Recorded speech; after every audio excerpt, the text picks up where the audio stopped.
हाय नमस्कार मित्रों, मैं आपका दोस्त संजय कुमार आप सभी का संजय केम ट्यूटोरियल्स में स्वागत करता हूं। हम लोग चैप्टर स्टार्ट किए हैं पी ब्लॉक चैप्टर को, जो कि इनऑर्गेनिक का चैप्टर है। बहुत ही इंपॉर्टेंट चैप्टर है। इस चैप्टर से 8 मार्क्स के क्वेश्चन पूछे जाते हैं, इसलिए क्या करना है कि इस चैप्टर को एकदम स्ट्रांगली तैयार कर लेना है।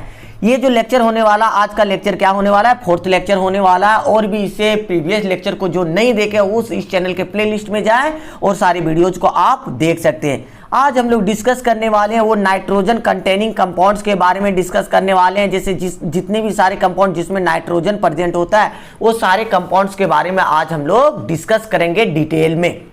तो चलिए देर ना करते हुए आज के लेक्चर को बढ़ाते हैं। इससे पहले आपको थोड़ा सा क्या करना होता है, थोड़ा शेयर कर दीजिए, सब्सक्राइब कर दीजिए, ताकि और भी दोस्तों को इसका फायदा हो सके। आज का लेक्चर में सबसे फर्स्ट वन जो टॉपिक है वो अमोनिया टॉपिक है। अमोनिया का मतलब क्या होता है, NH3।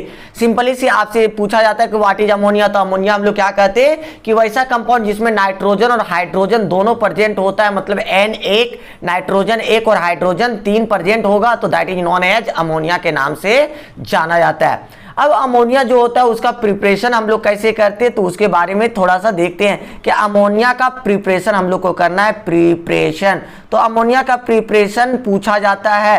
क्लियर है आपका, अमोनिया का प्रिपरेशन क्या होता है पूछा जाता है। कम से कम right down any 3 methods of the preparation of ammonia. Ammonia के 3 मेथड्स ऑफ प्रिपरेशन को पूछा जाता है एग्जाम्स में, इसलिए आपको क्या करना है कि तैयार रखना है कि कैसे आप बना सकते हैं। तो देखिए सबसे फर्स्ट वन जो मेथड है वो क्या कर रहा है कि पहला जो तरीका है वो क्या करेंगे कि वाटर को, अगर हम लोग वाटर को ट्रीटमेंट करा रहे हैं, वाटर को नाइट्राइड के साथ अगर रिएक्शन कराएंगे तो हम लोग को क्या प्राप्त हो जाएगा, अमोनिया की प्राप्ति हो जाएगा। जैसे हमने ले लिया कोई भी नाइट्राइड में चलिए ले लिए CA3N2 कैल्शियम नाइट्राइड ले लिए। अब कैल्शियम नाइट्राइड को हमने क्या कराया, इसको वाटर के साथ ट्रीटमेंट कराया, वाटर के साथ रिएक्शन करा दिए। जैसे वाटर के साथ रिएक्शन कराएंगे तो देखिए यहाँ पे सबसे पहले हम लोग methods of preparation of ammonia पढ़ रहे थे। हम लोग को एक अमोनिया बनने वाला है, कंफर्म है। तो हम लोग का बन गया, देखिए NH3 बन गया गैसियस फॉर्म में, जो कि रिमूव हो जा रहा है गैसियस फॉर्म में, उसको कंप्रेस्ड करना है। अब इसको क्या करेंगे कि इसके साथ ही साथ देखिए यहाँ से N और H दोनों मिलके निकल गया और NH3 बना दिया। तो बच गया क्या, यहाँ से देखिए ऑक्सीजन और यहाँ से क्या बच गया, कैल्शियम। तो कैल्शियम और ऑक्सीजन मिला के क्या बना देता है, CaOH का हॉल्ट, कैल्शियम हाइड्रोक्साइड का फॉर्मेशन कर देता है, प्लस क्या बना देता है, NH3 का फॉर्मेशन कर देता है। तो आप यहाँ पे क्या कर सकते हैं कि आपके पास है कैल्शियम नाइट्राइड। कैल्शियम नाइट्राइड को अगर वाटर के साथ ट्रीटमेंट कराते हैं तो कैल्शियम हाइड्रोक्साइड बन जाता है, प्लस अमोनिया गैस के रूप में बन जाता है। तो आपने क्या तरीका सीखा कि अमोनिया को आप किस मेथड से बना सकते हैं, तो कैल्शियम नाइट्राइड से। मतलब नाइट्राइड कोई भी हो सकता है, कैल्शियम हो या जो भी हो, वो सारे नाइट्राइड प्लस वाटर के साथ ट्रीटमेंट करा दो, आपका बन गया। अगर रिएक्शन बैलेंस नहीं है तो इसको हम लोग क्या कर सकते हैं, बैलेंस कर सकते हैं। देखिए यहाँ पे क्या है कि आप देख सकते हैं कि कैल्शियम कितना है, 3 गुना, यहाँ पे 3 गुना कर दिए। तो 3 गुना करने के क्रम में हाइड्रोजन कितना हुआ, देखिए यहाँ पे 2 था, 2 गुना 3, 3 दूनी 6 हो गया। और यहाँ पे देखिए कितना है, 3 है, और यहाँ पे कितना है, 6 है। और भी चीजों को आप बैलेंस कर सकते हैं। देखिए यहाँ नाइट्रोजन कितना है, 2 है, तो यहाँ 2 गुना कीजिएगा ना नाइट्रोजन को 2 गुना करने के चक्कर में देखिए हाइड्रोजन फिर से अधिक हो गया, 3 दूनी 6 और 2 गुने 3 6 और 6 कितना हो गया, 12 हाइड्रोजन। तो 12 हाइड्रोजन करने के लिए यहाँ क्या करना पड़ेगा, 6 से मल्टीप्लाई कर दीजिए, आपका क्या हो गया, pure form of balance chemical reactions का फॉर्मेशन हो गया। नेक्स्ट मेथड को डिस्कस करते हैं। दूसरा मेथड जो होगा वो क्या होगा, दूसरा मेथड जो है वो हम लोग क्या कर सकते हैं, सिंपल सा कोई भी स्ट्रॉन्ग बेस को ले लेंगे।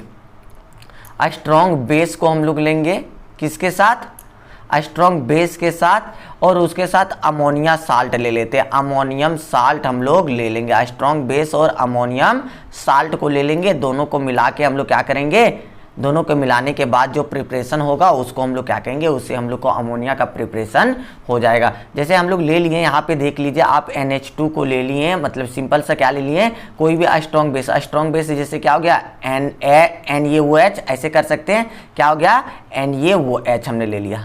सबसे स्ट्रॉन्ग बेस यही है। इसको हमने क्या किया कि अमोनियम साल्ट के साथ, तो NH4Cl के साथ रिएक्शन करा दी, NH4Cl प्लस NaOH, ये दोनों का मिक्सर कर दिए। अब देखिए यहाँ से क्या हो रहा है कि हम लोग को सबसे पहले कंफर्म है कि अमोनिया तो बनेगा, NH3 बनेगा, NH3 बन गया यहाँ पे।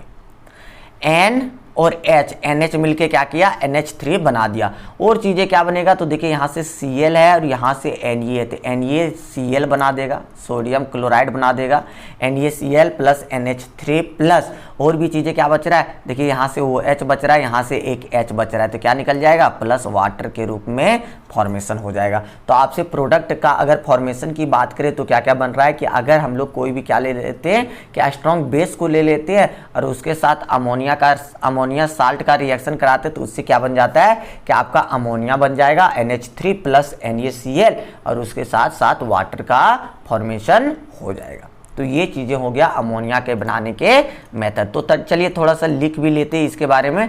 तो देखिए अमोनिया लिखना है, अमोनिया क्या होता है इसके बारे में थोड़ा सा लिख भी लेना है। तो अमोनिया में क्या लिखना है कि अमोनिया इज क्या लिखेंगे, ammonia is compound of nitrogen and hydrogen with the formula NH3। NH3 formula से मिलकर क्या बनता है, अमोनिया का फॉर्मेशन होता है। क्लियर है। नेक्स्ट टॉपिक इसी का क्या लिखते हैं कि मेथड्स ऑफ प्रिपरेशन, इसको हम लोग किस प्रकार से बना पाएंगे। तो किस प्रकार से बनेगा, तो सबसे पहला मेथड हमने क्या लिखा है कि by the action of water on nitride. Water को अगर हम लोग ट्रीटमेंट करा रहे किसके साथ, नाइट्राइड के साथ। तो नाइट्राइड का मतलब कोई भी नाइट्राइड ले सकते हैं, जैसे हमने यहाँ सिलेक्ट किया है कैल्शियम नाइट्राइड। तो कैल्शियम नाइट्राइड का CA3N2 होता है। तो यहाँ पे देखते हैं नाइट्राइड मतलब सिंपल से यहाँ समझ लीजिएगा, कैल्शियम नाइट्राइड का CA3N2 क्यों लिख रहे हैं, कैल्शियम का वैलेंसी 2 होता है, नाइट्रोजन का वैलेंसी 3 होता है, दोनों का क्रॉस मल्टीप्लाई करो, Ca कितने बार, 3 बार, N कितने बार, देखिए 2 बार, ये N 2 बार हो रहा है, तो N2, तो CA3N2 कैल्शियम नाइट्राइड बन गया। प्लस वाटर का ट्रीटमेंट करा दिया, वाटर का जैसे कराएं तो ये क्या किया कि आपका रिएक्शन फॉरवर्ड होने लगा, और फॉरवर्ड होने के साथ साथ यहाँ पे क्या किया, Ca क्या किया कि वाटर के साथ तो CaOH का होल ट्वाइस बना दिया, प्लस NH3 गैस को रिमूव कर दिया। तो यही NH3 तो हम लोग को चाहिए, जो कि हम लोगों को प्राप्त हो गया। तो इस प्रकार से हम लोग बना सकते हैं ना नाइट्राइड को, नाइट्राइड से मतलब अमोनिया को। नेक्स्ट मेथड जो देखते हैं वो नेक्स्ट मेथड क्या है कि by the action of a strong base, कोई भी स्ट्रॉन्ग बेस है उसको अमोनिया साल्ट के साथ हम लोग रिएक्शन करा रहे हैं। तो स्ट्रॉन्ग बेस में जैसे ले लेते हैं NaOH, MgOH, CaOH, KOH, ये सब स्ट्रॉन्ग बेस हो जाता है। तो NaOH को ले लेते हैं, कास्टिक सोडा के नाम से जाना जाता है, इसको साल्ट के साथ NH4Cl अमोनियम साल्ट को साल्ट रिएक्शन कराएं। तो रिएक्शन कराने के साथ देखिए Na है प्लस और इधर वाला माइनस, ये निकल गया, NaCl के रूप में सोडियम क्लोराइड के रूप में निकल गया। यहाँ से बच गया देखिए वो H बच गया यहाँ पे, और NH4 यहाँ पे वो H है और यहाँ NH4 है। तो ये क्या करेगा, वाटर सबसे पहले निकालेगा, यहाँ वो H और यहाँ से एक और H इससे निकालेगा, यहाँ जो बच गया है ये H, तो ये क्या करेगा, एक H निकाल दिया, तो ये H निकाल देगा, तो यहाँ से फिर से क्या बच जाएगा, यहाँ NH3 बच गया और निकाल क्या दिया, NH3 के रूप में निकाल दिया, और यहाँ से क्या बच गया, वो H और H ले लिया, तो ये क्या निकल गया, वाटर के रूप में निकाल दिया। तो अगर आपसे पूछा जाए कि अगर कोई भी स्ट्रॉन्ग बेस को अगर रिएक्शन करा रहे किसके साथ, अमोनिया साल्ट्स के साथ, तो क्या क्या चीज़ें बनेगा, तो क्या सिंपल से क्या बताना है कि आपका कि कोई भी क्या करेगा कि उसका साल्ट, सोडियम जो भी मेटल है, मेटल का साल्ट बना देगा, प्लस वाटर निकाल देगा, प्लस अमोनिया गैस बना देगा। बातें क्लियर है। चलिए यहाँ पे अमोनिया ना लेके, अगर जैसे CaOH को ना लेके हम लोग NaOH को ना लेके CaOH का होल 2 ले लेते हैं, कैल्शियम हाइड्रोक्साइड ले लेते हैं, ये भी स्ट्रॉन्ग बेसिस है। इसको सेलेक्ट लाइम चुन्ना वाटर के नाम से जाना जाता है। तो इसको अगर NH4 अमोनिया साल्ट के साथ रिएक्शन कराते तो क्या बना देता है, CaCl2 बना देता है, Ca और Cl। तो CaCl, Ca का वैलेंसी 2 और Cl का वैलेंसी 1, CaCl2 क्रॉस मल्टीप्लाई किए तुरंत हो गया CaCl2 plus water plus ammonia. ये तो पता ही है कि किस प्रकार से बन जाता है। बातें क्लियर है। चलो नेक्स्ट जो है वो इंपॉर्टेंट मेथड है, एकदम लिख देना मोस्ट BBI। ये तो तीनों ही BBI है, क्योंकि पूछा जाता है कि write down the methods of preparation of ammonia. तो अगर आपसे पूछे जाएगा कि write down the any 2 methods of preparation of ammonia, तो 2 मेथड लिख सकते हैं, क्योंकि 2013 के एग्जाम में पूछा गया था right down any 3 methods of preparation of ammonia. तो तीनों मेथड्स को आपको याद रखना पड़ेगा। तो हैबर्स प्रोसेस में हम लोग देखते हैं कि किस प्रकार से बनाते हैं। तो हैबर्स प्रोसेस के लिए सबसे पहला जो है कि उसमें क्या होना चाहिए, नाइट्रोजन होना चाहिए। नाइट्रोजन गैस को लेते हैं प्लस क्या लेते हैं, हाइड्रोजन गैस को लेते हैं, nitrogen gas plus hydrogen gas. ये दोनों रिवर्सिबल रिएक्शन होता है, जब दोनों को मिलाते हैं तो ये क्या बनाता है N2 प्लस H2 क्या बना देगा NH3। अगर आपको समझ में नहीं आया NH3 कैसे होता है तो देख लीजिए, नाइट्रोजन का वैलेंसी कितना होता है और हाइड्रोजन का वैलेंसी कितना होता है, नाइट्रोजन का 3 हाइड्रोजन का 1, क्या हुआ हाइड्रोजन कितने बार आ गया 3 बार, क्रॉस मल्टीप्लाई करने के बाद ये क्या हो गया NH3। ये भी किस फॉर्म में बना देगा गैसियस फॉर्म में बना देगा। अगर बैलेंस करना चाहेंगे तो देखिए नाइट्रोजन यहाँ पे कितना है 2, तो यहाँ 2 गुना कर दीजिए, 2 गुना हो गया, तो हाइड्रोजन कितना हो गया 3 दूनी 6, यहाँ क्या कर देना 3 गुना। तो यहाँ पे क्वेश्चन एक और भी रहता है कि क्या किया जाता है कि जैसे नाइट्रोजन और हाइड्रोजन दोनों गैसेस फॉर्म को अगर मिलाते हैं तो NH3 तो बन रहा है, लेकिन नाइट्रोजन और हाइड्रोजन का रेशियो कितना है, तो नाइट्रोजन देखो N2 है तो ये कितना गुना है 3 गुना H2, तो 1:3 रेशियो में अगर मिलाते हैं N2 और H2 को तब क्या बना रहा है NH3 का फॉर्मेशन कर रहा है। लेकिन इसको बनाने के लिए बहुत सारे कंडीशंस है, वो कंडीशंस भी आपको फॉलो करना पड़ेगा। वो कंडीशंस क्या हैं, तो इसके लिए सबसे पहला जो कैटलिस्ट कर रहा है वो कैटलिस्ट क्या कर रहा है कि फेरस मॉलिब्डेनम को कैटलिस्ट के रूप में यूज करना है। कैसे कैटलिस्ट किसको लेना है, फेरस और मॉलिब्डेनम कैटलिस्ट का प्रेजेंस होना बहुत ही जरूरी है, तभी ये रिएक्शन हैबर्स प्रोसेस हो सकता है। उसके साथ ही साथ 700 केल्विन टेम्परेचर होना चाहिए, अप्रॉक्स 700 केल्विन टेम्परेचर होना चाहिए और 200 एटीएम प्रेशर होना चाहिए। 200 एटीएम अगर प्रेशर होगा तब जाके ये चीजें क्या होगा कि हैबर्स प्रोसेस कंफर्म होगा। तो इस प्रकार से आप बता सकते हैं कि हैबर्स प्रोसेस जो इंडस्ट्रियल मेथड है, इंडस्ट्री में जितने भी सारे अमोनिया का फॉर्मेशन करता है तो इसी हैबर प्रोसेस के द्वारा किया जाता। तो ये हो गया आपका methods of preparation of ammonia, बहुत ही ज्यादा इंपॉर्टेंट मेथड है। इसके बारे में थोड़ा सा लिख लेते हैं, तो लिखेंगे देखेंगे क्या है इंडस्ट्रियल मेथड, तो थोड़ा सा लिखते हैं कि ammonia gas is manufactured by the Haber's process, किसके द्वारा बना सकते हैं हैबर्स प्रोसेस के द्वारा बना सकते हैं। Which involves direct reaction between the N2 and H2 gases, ये रिएक्शन कहाँ पे करता है नाइट्रोजन और हाइड्रोजन के बीच का डायरेक्ट रिएक्शन ये करता है। अगर डायरेक्ट रिएक्शन हो रहा है तभी ये NH3 का फॉर्मेशन करता है। देखिए यहाँ पे क्या किया कि N2 को ले लिए, H2 को ले लिए, क्या बन गया 2NH3 बना दिया। कैटलिस्ट क्या है फेरस मॉलिब्डेनम है, 700 केल्विन है, 200 एटीएम प्रेशर है। अब यहाँ पे देखिए एक बातें हमने यहाँ पे ये लिखा है कि डेल्टा HF जो डेल्टा FH जो है वो कितना है, इंथैल्पी ऑफ फ्यूजन जो है वो कितना है -46 किलोजूल पर मोल। इसको फ्यूज होने में कितना टेम्परेचर -46 पे ले जाते तब ये फ्यूजन होगा। तो ये चीजें हो गया। इसका कुछ और भी चीजें थोड़ा सा लिखते क्योंकि पूछा जाता है कि फेवरेबल कंडीशंस क्या क्या हो सकते हैं। तो फेवरेबल कंडीशंस में क्या है कि सुटेबल कैटलिस्ट चाहिए, फेरस मॉलिब्डेनम, टेम्परेचर अप्रॉक्स 700 के चाहिए और प्रेशर कितना चाहिए 200 एटीएम प्रेशर के अप्रॉक्स आपको चाहिए, तभी ये रिएक्शन पॉसिबल है, अदरवाइज ये रिएक्शन पॉसिबल नहीं है। तो बातें क्लियर हो गया कि किस प्रकार से आप अमोनिया को बना सकते हैं। नेक्स्ट वन इसको नोट्स कर लेंगे। उसके बाद स्ट्रक्चर की बारी आ गई। तो स्ट्रक्चर सिंपल सा स्ट्रक्चर, नाइट्रोजन जो है, नाइट्रोजन का टोटल जो होता है वैलेंस इलेक्ट्रॉन की अगर बात करें तो कितना कितना होगा, पहला में 2 और दूसरा में कितना इलेक्ट्रॉन्स 5। के सेल में 2 है तो एल में कितना हो गया 5 हो गया, 7 इलेक्ट्रॉन्स हो गया। तो 7 इलेक्ट्रॉन्स में 5 इलेक्ट्रॉन्स, इसका क्या हो गया वैलेंस इलेक्ट्रॉन, वैलेंस इलेक्ट्रॉन। ठीक है, अगर वैलेंसी कोई पूछे तो वैलेंसी कितना है 5 है तो ये लेगा कितना 3, तो इसका वैलेंसी कितना होगा 3 हो जाएगा। तो इसके स्ट्रक्चर को हम लोग ड्रॉ करने का प्रयास करेंगे। तो नाइट्रोजन के बाहरी कक्ष में जो इलेक्ट्रॉन है वो कितना है 5 है। तो देखिए NH3 का फॉर्मूला क्या होता है, NH3 होता है अमोनिया का फॉर्मूला। तो NH3 को ही हम लोग क्या करेंगे कि कितना हाइड्रोजन जुड़ा है 3, 1 2 और एक और क्या है 3 हाइड्रोजन। उसके साथ ही साथ ये यहाँ पे और क्या है कि 5 इलेक्ट्रॉन्स नाइट्रोजन के बाहरी कक्ष में था, वैलेंस इलेक्ट्रॉन 5 था। तो 5 में ये कितना भाग ले लिया 3, तो बच गया कितना 2। तो 2 किस रूप में रहेगा आपका, रह जाएगा लोन पेयर के रूप में, एक पेयर। तो आप बता सकते हैं कि यहाँ पे पेयर कितना बच गया, एक पेयर, मतलब 2 इलेक्ट्रॉन्स बच गया, एक पेयर कैसा लोन पेयर के रूप में एक पेयर बच गया है, एक लोन पेयर बच गया और कितना बॉन्ड पेयर 3 बॉन्ड पेयर के रूप में हो गया। टोटल कितने 4। तो आप बता सकते हैं कि इसका जो हाइब्रिडाइजेशन जो होगा तो 4 को हम लोग क्या लिख सकते हैं, तो हाइब्रिडाइजेशन क्या हो जाएगा sp3 हाइब्रिडाइजेशन। क्लियर है कि टोटल लॉन पेयर को गिन लेते हैं कितना पेयर है और टोटल सिग्मा बॉन्ड को गिन लेते हैं, जितना बॉन्ड पेयर और जितना लॉन पेयर वो भी सिर्फ सिग्मा को ही गिनेंगे। तो सिग्मा हो गया 3 और 1 4, तो इसको sp3 कहते हैं। इसके साथ यहाँ पे ध्यान देना है कि इस प्रकार के स्ट्रक्चर को हम लोग कहते हैं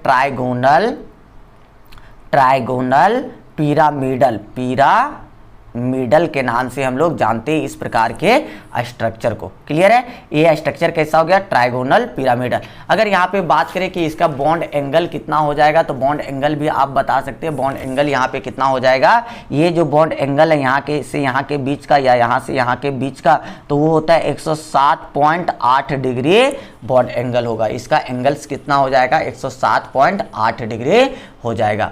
अगर यहाँ पे बात करें कि ये जो बॉन्ड लेंथ होता है NH3 में N और H के बीच का बॉन्ड, वो कितना हो जाता है, तो 101.7 पिकोमीटर हो जाता है। 7 पिकोमीटर, PM पिकोमीटर, 101.7 पिकोमीटर हो जाता है। तो ये इसका स्ट्रक्चर होता है, किसका, NH3 का स्ट्रक्चर हो जाता है। क्लियर है, तो स्ट्रक्चर को तो हम लोग ड्रॉ कर ही सकते हैं। आगे हल्का सा देखते हैं कि अगर इसका अगर पूछ दिया जाए कि इसका प्रॉपर्टीज क्या होता है, फिजिकल प्रॉपर्टीज क्या होता है, तो वो सारी चीज़ों को भी हम लोग डिस्कस कर लेंगे। क्लियर है, तो स्ट्रक्चर को आप थोड़ा सा नोट कर लीजिए क्या क्या होता है इसका स्ट्रक्चर। तो सिंपल सा ये तो अभी बना के दिखाएं, ऐसे स्ट्रक्चर होता है।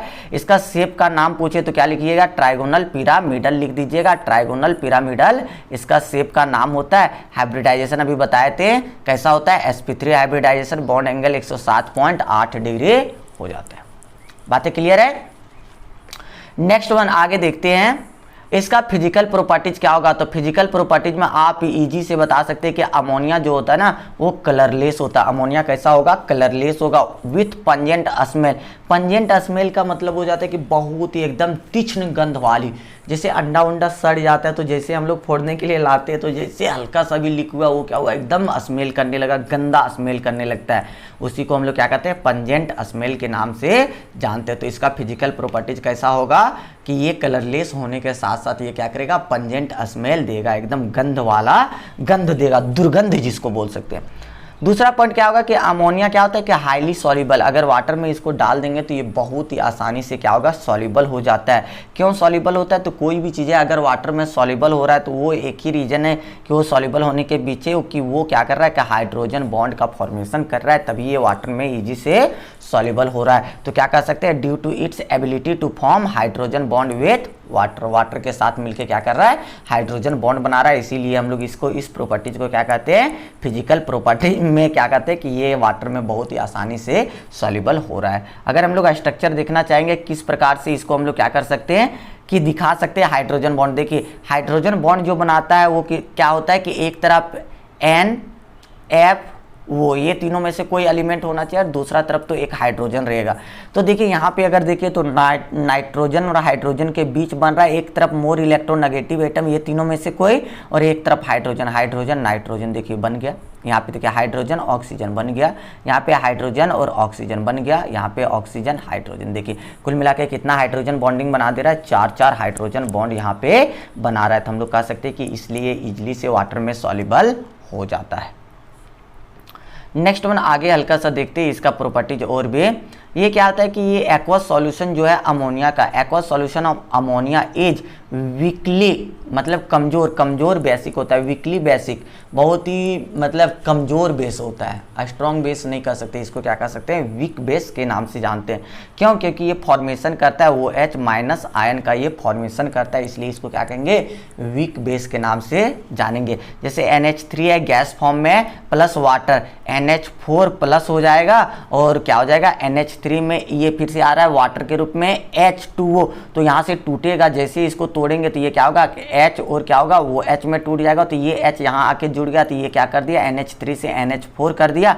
जब NH4 हो जाता है तो उसके ऊपर क्या होता है, प्लस, और ये अकेले टूट रहा है तो ये क्या हो जाएगा, OH माइनस, दोनों किस रूप में टूट जाता है, OH माइनस आयन के रूप में। तो इसलिए क्या कहते हैं कि इसलिए वीक बेस होता है, क्योंकि इसको जब करते हैं, तोड़ते हैं, तो एक्वस सॉल्यूशन में डालते हैं तो वीक बेस के रूप में OH माइनस आयन के रूप में टूट जाता है। बातें क्लियर है। नेक्स्ट वन, इसका केमिकल प्रॉपर्टीज को समझना है। केमिकल प्रॉपर्टीज इसका क्या क्या हो सकता है। तो सबसे पहला केमिकल प्रॉपर्टीज जो आपको समझना है वो कौन सा केमिकल प्रॉपर्टीज है कि ये जो होता है वो क्या होता है, बेसिक कैरेक्टर को शो कर रहा है, बेसिक कैरेक्टर को शो करेगा। क्लियर है। तो बेसिक कैरेक्टर कैसे शो करता है, ध्यान से देखिए कि अमोनिया जो होता है ना, कि अमोनिया का अगर बात करें N, ठीक है, तो ये अगर बॉन्ड बना रहा है NH ऐसे करके बना रहा है, तो इसके साथ ही साथ ये क्या होता है कि लोन पेयर ऑफ इलेक्ट्रॉन होता है इसके पास।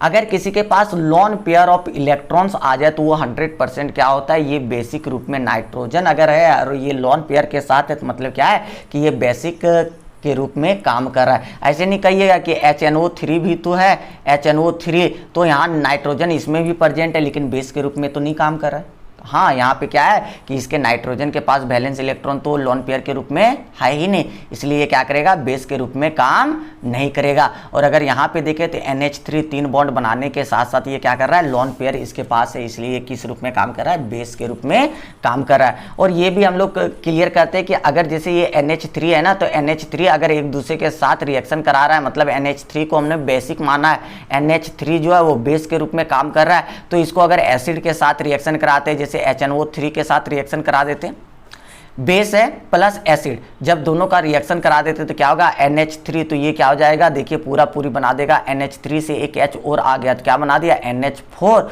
और NO3 बना दिया, NH4 NO3 के रूप में फॉर्मेशन कर दिया। तो ये क्या हो गया आपका अमोनियम नाइट्रेट, ये किस रूप में बना दिया, सॉल्ट के रूप में फॉर्मेशन हो गया। बातें क्लियर है? तो ये हो जाता है बेसिक। तो ये है आपका एसिडिक है, ऑलरेडी ये एसिड है, तब ये बेस के साथ, तो हम लोग जानते हैं कि एसिड और बेस का रिएक्शन कराते हैं तो न्यूट्रलाइजेशन रिएक्शन होता है, वो क्या करता है, सॉल्ट का जरूर फॉर्मेशन करता है। तो यहाँ से कंफर्म हो जा रहा है कि आपका ये जो है ये क्या रूप में, किस रूप में काम कर रहा है, बेस के रूप में। HNO3 तो ऑलरेडी नाइट्रिक एसिड क्या है, एसिड है। क्लियर है? तो चलिए आगे देखते थोड़ा सा। तो आगे क्या हो जाएगा कि इसके केमिकल प्रॉपर्टीज को थोड़ा सा डिस्कस करते हैं कि केमिकल प्रॉपर्टीज में आपको लिखना भी है, लिखने के लिए क्या क्या करना है देखिए कि यहाँ पे देख लीजिए हल्का सा ध्यानपूर्वक कि chemical properties of ammonia. Ammonia का केमिकल प्रॉपर्टीज देखते हैं। तो अमोनिया क्या होता है कि first one basic character, ammonia is a basic in nature. Ammonia क्या होता है, नेचर में बहुत ही ज़्यादा बेसिक होता है। This is due to the presence of lone pair of electrons. ये ऐसा क्यों होता है, क्योंकि लोन पेयर ऑफ इलेक्ट्रॉन्स की उपस्थिति इसमें है। And it reacts with acid, और ये क्या करता है, एसिड के साथ रिएक्शन करता है और फॉर्मिंग क्या करता है, साल्ट का फॉर्मेशन करता है। जैसे NH3 plus HNO3, NH4 NO3 का फॉर्मेशन इन्होंने कर दिया। ठीक है, तो इसका नाम क्या हो जाता है, जैसे इसका लिखते हैं तो अमोनियम नाइट्रेट बन गया। अमोनियम NH4 है तो NH4 को हम लोग अमोनियम कहते हैं, NO3 क्या हो गया, नाइट्रेट का फॉर्मेशन कर दिया, अमोनियम नाइट्रेट। बातें क्लियर है? नेक्स्ट रिएक्शन की ओर अगर आगे बढ़ेंगे तो देखिए क्या होता है कि दूसरा रिएक्शन बहुत ही इंपॉर्टेंट रिएक्शन है, क्योंकि कंफ्यूज करने वाला रिएक्शंस होता है। यहाँ पे रिएक्शंस को एकदम BBI लगाना है। देखिए कैसे होगा कि अगर NH3 को Cl2 एक्सिस के साथ रिएक्शन कराते हैं, NH3 को Cl2 एक्सिस के साथ रिएक्शन कराते हैं तो NCl3 बना देगा। ये कैसा कंपाउंड बना देगा, NCl3, मतलब नाइट्रोजन ट्राइक्लोराइड। Cl3 है तो नाइट्रोजन ट्राइक्लोराइड प्लस HCl का फॉर्मेशन कर देगा, नाइट्रोजन ट्राइक्लोराइड प्लस HCl का फॉर्मेशन कर देगा। लेकिन यही Cl2 को एक्सिस में ना लेके नॉर्मल में लें, ऐसे ही कह रहा है कि Cl2 प्रेजेंट है तो NH3 प्लस Cl2 को अगर रिएक्शन करेंगे तो NH4Cl का फॉर्मेशन कर देगा, अमोनियम क्लोराइड का फॉर्मेशन कर देगा, प्लस क्या निकाल देगा, N2 गैस निकाल देगा। बातें क्लियर है? ध्यान दीजिएगा, यहाँ पे बहुत ही इंपॉर्टेंट बातें हैं, इधर उधर की ध्यान है, भटकाना नहीं है। यहाँ पे देखिए कि अगर NH3 है Cl2 के साथ रिएक्शन कराते तो NCl3 बना देगा प्लस HCl बना देगा। लेकिन NH3 को अगर Cl2 एक्सिस ना हो के नॉर्मल में है तो ये क्या करेगा, NH4Cl प्लस N2 के रूप में बना देगा। तो ये हो गया इसका बैलेंस केमिकल रिएक्शन। आगे देखते हैं कि अगर रिएक्शंस को अगर इस प्रकार से करेंगे, रिएक्शन विथ CO2 के साथ रिएक्शन कराएंगे तो डायरेक्टली NH3 को अगर CO2 के साथ रिएक्शन कराएंगे तो यूरिया बना देगा। इसका नाम क्या है, यूरिया, NH2CONH2, ये यूरिया का फॉर्मेशन कर दिया। अगर CO2 कार्बन डाइऑक्साइड के साथ रिएक्शन कराते हैं अमोनिया को तो क्या बना देगा, यूरिया का फॉर्मेशन कर देगा। देखिए ना, बहुत ही इंपॉर्टेंट मेथड है कि यूरिया को आप कैसे बना सकते हैं। तो यूरिया को बनाने के लिए लैब सब में कैसे उपयोग किया जाता है कि अमोनिया को ले लिया, कार्बन डाइऑक्साइड के साथ ट्रीटमेंट करा दिया हाई प्रेशर टेम्परेचर के साथ, तो वो क्या बना दिया, यूरिया का फॉर्मेशन कर दिया, वाटर रिमूव हो गया, जो भी वाटर था वो। क्लियर है? नेक्स्ट वन रिएक्शन जो क्या कर रहा है कि रिएक्शन विथ सोडियम, अगर सोडियम के साथ रिएक्शन कराएंगे तो क्या होगा, देखिए रिएक्शन विथ सोडियम, सोडियम के साथ तो sodium plus NH2, sodium plus NH2 मतलब NH2 नहीं NH3 होगा, यहाँ पे देखिए मिस्टेक हो गया। तो सोडियम प्लस NH3, अगर NH3 को ले लिए यहाँ पे अमोनिया को, तो सोडियम के साथ रिएक्शन कराएं तो सोडियम प्लस NH3, तो देखिए हम लोग को पता है Na और ये NH3 को अगर तोड़ते हैं तो H प्लस में टूट जाता है और NH2 माइनस में टूट जाता है, ठीक है। तो ये क्या बना देगा, सोडियम के साथ NH2 बन जाएगा, NaNH2, सोडामाइड या सोडियम एमाइड के नाम से इसको जाना जाता है। प्लस एक हाइड्रोजन जो बच गया वो किस रूप में, H2 के रूप में निकलेगा। बैलेंस करना है तो हाफ कर देंगे, ये हाफ H2 के रूप में यहाँ से रिमूव हो गया। तो आप रिएक्शन अगर करते हैं सोडियम के साथ अमोनिया का तो बहुत ही इजी रिएक्शन है, इससे क्या करेगा, सोडामाइड बना देगा, सोडियम एमाइड का फॉर्मेशन कर देगा। समझ में आ रही बातें या नहीं आ रही, आपको जरूर बताना है कि हाँ सर समझ में आया या नहीं आया। नेक्स्ट वन 5-1 रिएक्शन देखते हैं कि रिएक्शन को अगर मेटल साल्ट्स के साथ रिएक्शन कराते तो क्या होगा कि अगर aqueous solution of ammonia forms hydroxide with metallic salt, ये क्या करेगा, हाइड्रोक्साइड भी बनाएगा, उसके साथ साथ क्या बनाएगा, मेटेलिक सॉल्ट्स का भी फॉर्मेशन करेगा।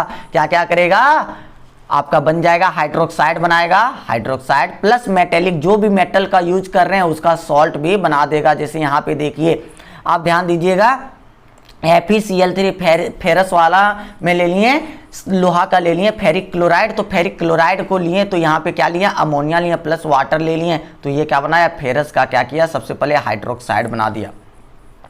हाइड्रोक्साइड बनाया, वो भी किस कलर का हाइड्रोक्साइड बनाया, ब्राउन कलर का, प्रिसिपिटेट के रूप में बन जाएगा। प्रिसिपिटेट के रूप में इसको छान के हम लोग अलग कर सकते हैं। उसके साथ NH3 था तो NH3 से उसने क्या किया, NH4Cl के रूप में बना के निकाल दिया। तो इस प्रकार से ये रिएक्शन हो जाता है कि अगर हम लोग रिएक्शन करते मेटल साल्ट्स के साथ रिएक्शन कराते तो क्या होता है कि हाइड्रोक्साइड बना देगा प्लस साल्ट के रूप में निकाल देगा। तो मेन यहाँ पे हाइड्रोक्साइड है, हाइड्रोक्साइड कौन सा बना रहा है, किस कलर का हो रहा है, तो ये याद रखना बहुत ही जरूरी है। कैसा करेगा, ब्राउन PPT के रूप में बना देगा FeOH का होल 3। और भी एक दो रिएक्शंस को देखते हैं। इसमें क्या है कि अगर CrCl3 क्रोमिक क्लोराइड को लेते हैं तो यहाँ NH3 के साथ रिएक्शन करते हैं वाटर के साथ, तो ये क्या करता है, CrOH का होल 3 ग्रीन PPT के रूप में ये बना देता है। क्रोमियम है, क्रोमियम किस प्रकार से बनाता है, ग्रीन कलर के रूप में, प्रेसिपिटेट के रूप में बना देगा। इसको प्रेसिपिटेट को हम लोग क्या कर सकते हैं, आराम से क्या कर सकते हैं, इसको हम लोग अलग कर सकते हैं। प्लस NH3 था, NH3 से क्या कर दिया इन्होंने, NH4Cl का फॉर्मेशन कर दिया। क्लियर है।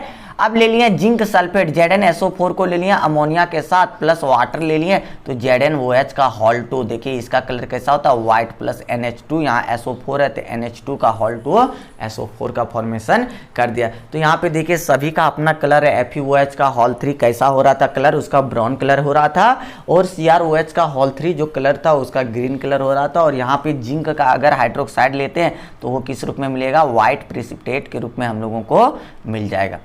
नेक्स्ट वन देखते हैं कि यहाँ पे 6 नंबर रिएक्शन जो है वो कॉम्प्लेक्स कंपाउंड का रिएक्शन है।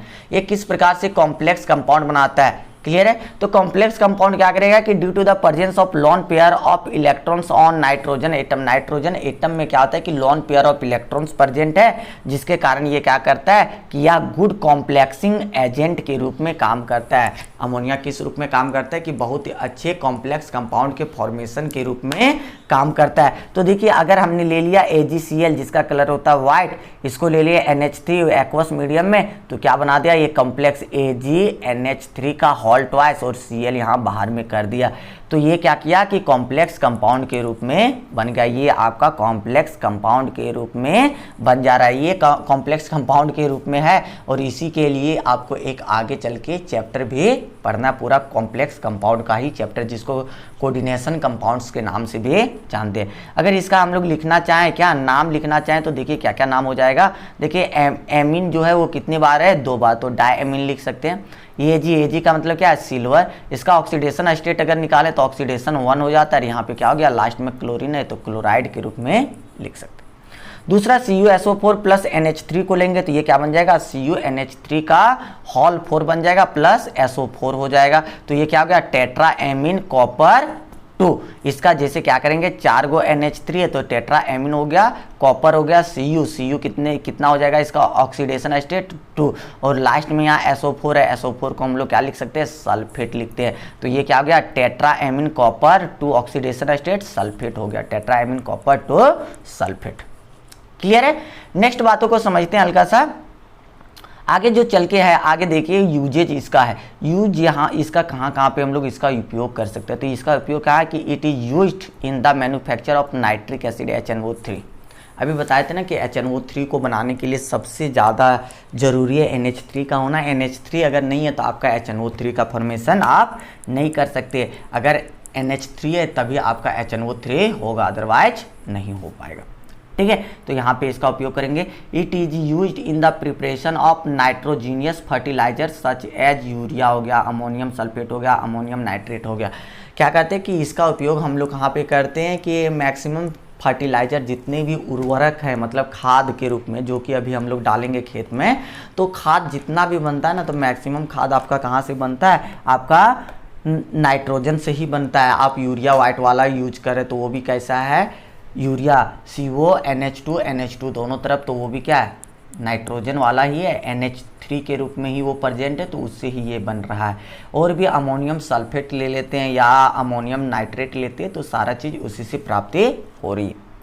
नेक्स्ट वन लिखते हैं कि इसका उपयोग जानते हैं कि इसका और कहाँ कर सकते हैं, liquid ammonia is used as refrigerant. इसका उपयोग कहाँ पे करते हैं, रेफ्रिजरेंट के रूप में यूज करते हैं। जहाँ भी जितना भी कूल मतलब हो गया आपका, जैसे AC हो गया, फ्रिज हो गया, वो सब पे जो कूलिंग वाला जो डाला जाता है ना, तो वो किस रूप में डाला जाता है, ये लिक्विड अमोनिया के रूप में डाला जाता है। नेक्स्ट वन NH3 को उपयोग करते हैं हम लोग सॉल्वेंट के रूप में, एक्वस का सॉल्वेंट के रूप में हम लोग NH3 का उपयोग कर सकते हैं। बातें क्लियर है। नेक्स्ट वन अमोनिया का टेस्ट कैसा होता है। अगर हम लोग टेस्ट करके देखें तो अमोनिया का टेस्ट क्या क्या होगा, तो वो चीज़ें देख लीजिए। सबसे पहले टेस्ट इसका क्या करेंगे कि अमोनिया का टेस्ट हम लोग करना चाह रहे हैं, तो अमोनिया को पता है कि अमोनिया क्या है, कलरलेस गैस है, उसके साथ पंजेंट स्मेल है। इस प्रकार से भी टेस्ट कर सकते हैं। एकदम क्या है कि कलरलेस हो रहा है, कलरलेस के साथ साथ क्या होगा कि उसका टेस्ट क्या होगा, एकदम सड़ल जैसा स्मेल करेगा, तो वो क्या हो गया, अमोनिया के रूप में।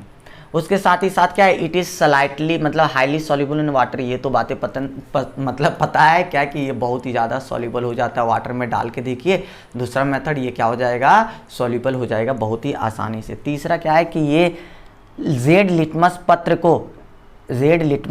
को क्या करेगा, ब्लू में कन्वर्ट कर देगा। तो ये बेस है ना, अमोनिया क्या है, बेस है, तो बेस क्या करता है, बेस करता है कि लाल को ब्लू में कन्वर्ट करने में मदद करता है। तो आप इस प्रकार से भी टेस्ट कर सकते हैं। उर्वरक जितना है उसमें क्या कीजिए, आप लिटमस पेपर को ले लीजिए, लिटमस पेपर को लीजिएगा, उसको डुबो के देखिएगा, आपका कलर चेंज हो जाएगा। अगर आपको गांव देहात वाला जो लिटमस पेपर के रूप में यूज किया जाता है उसको अगर लेना है तो उड़हुल का फूल ले लीजिए, उड़हुल का फूल ले लीजिए। उड़हुल का फूल अगर लीजिएगा, जो रेड रेड पूजा के रूप में काम किया जाता है, पूजा में हर एक जगह पे चढ़ाया जाता है रेड रेड कलर का, ठीक है, तो उसको आप ले लीजिए। उसको लेने के बाद क्या कीजिए कि उसी को आप जो भी है यूरोरक की सब उसका पेस्ट में हल्का सा डाल के देखिए वो क्या होगा, कलर चेंज होगा, रेड से ब्लू कलर का हो जाएगा। तो इसका मतलब क्या है कि आपने जो भी चीज़ें ली है नाइट्रोजन कंटेनिंग वाला, वो कैसा था, आपका बेस के रूप में काम कर रहा था। ठीक है, तो बेस क्या कर रहा है कि रेड से ब्लू में कन्वर्ट कर दे रहा है। क्लियर है। तो आज हम लोग यहीं तक रखते हैं, नेक्स्ट डे हम लोग और भी चीज़ें को पढ़ेंगे। ठीक है, थैंक्स फॉर वाचिंग। फिर मिलते हैं नई वीडियो के साथ। तो यहाँ तक आपको क्या करना है, कंप्लीट करना है, फिर नई वीडियो में मिलते हैं।